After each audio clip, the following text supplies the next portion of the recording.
We'll finish this module of the training by discussing some common myths and popular beliefs, and we'll debunk them. Let's start off with parental burnout as something that's just a woman's thing. Well, no, parental burnout is not just a woman's issue. As we saw in the gender video, it also affects fathers. Although they are less exposed than mothers to the specific stressors of parenthood, they are actually more vulnerable to these stressors, and parental burnout in fathers leads to a greater withdrawal from the parental role and function. The next myth: parental burnout only affects parents of small children. No, it would be wrong to think that parental burnout only concerns parents of young kids. Of course, young children need a lot of care, and their lack of autonomy requires constant presence and attention. But older children also bring their share of stress. Mood swings, risk-taking, secrets, dating, ambivalent demands between autonomy and independence, these are all stressors that parents of adolescents have to deal with. The same is true for parents of adult children who continue to share the family home. The third myth: parental burnout only concerns parents of difficult children. It would be incorrect to associate parental burnout and difficult children in a systematic way. It's true that children's difficult behavior is a source of stress and exhaustion, but as we have seen, no single risk factor is on its own sufficient to cause burnout. And in many situations, parental burnout is linked to poor skills related to parenting rather than to the characteristics of the child. Another myth: parental burnout is an invention of the 21st century. Parental exhaustion or overwork has probably always existed. Risk factors have varied over time. Household tasks, such as laundry, for example, were more strenuous when women had to do it by hand. Caring for newborns required more work when disposable diapers were not available.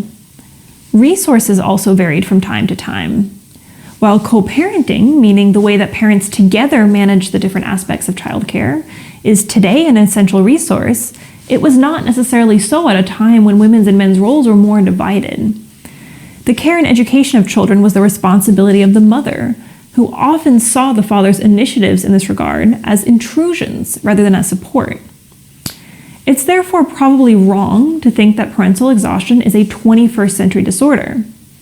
On the other hand, specific circumstances such as gender equality, contraception, the Declaration of the Rights of the Child, advances in psychology, and the rise of individualistic values have all contributed to the upheaval in how parenthood is experienced.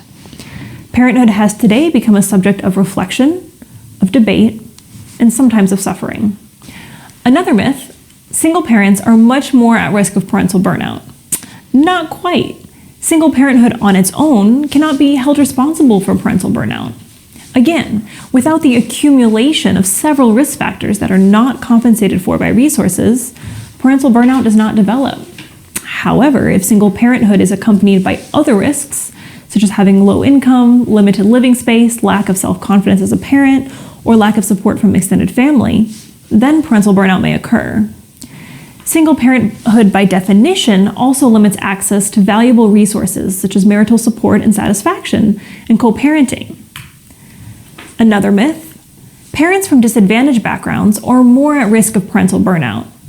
This is an incorrect belief. While it is true for most mental disorders, it proves false in the case of parental burnout.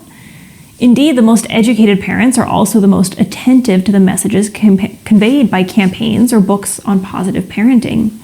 The most affluent parents are more at risk of parental perfectionism, healthy eating, high requirements in terms of academic and social success, competitiveness, democratic practices with children.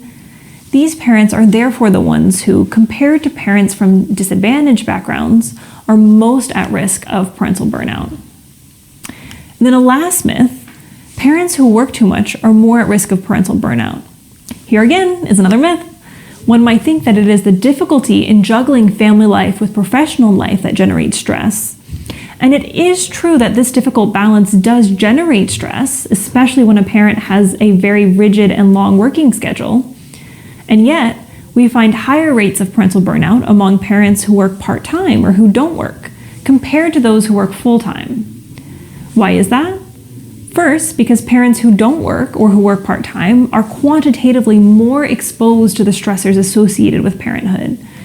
They spend more time with their children and delegate fewer tasks or responsibilities. Second, because these parents have higher expectations of their parenting role. They have given up other roles, such as a career, for example, in order to entirely devote themselves to their parenting role. Because they invest a lot of effort and make sacrifices, they also expect a lot in return. Their parenting must bring them a sense of fulfillment and accomplishment. And this is not always the case because parenting can be a source of frustration and disappointment. Finally, parents who work part-time or who don't work feel less legitimate when they feel exhausted as a parent because this is all they have to do. Parental burnout remains a huge taboo, and in particular for these parents.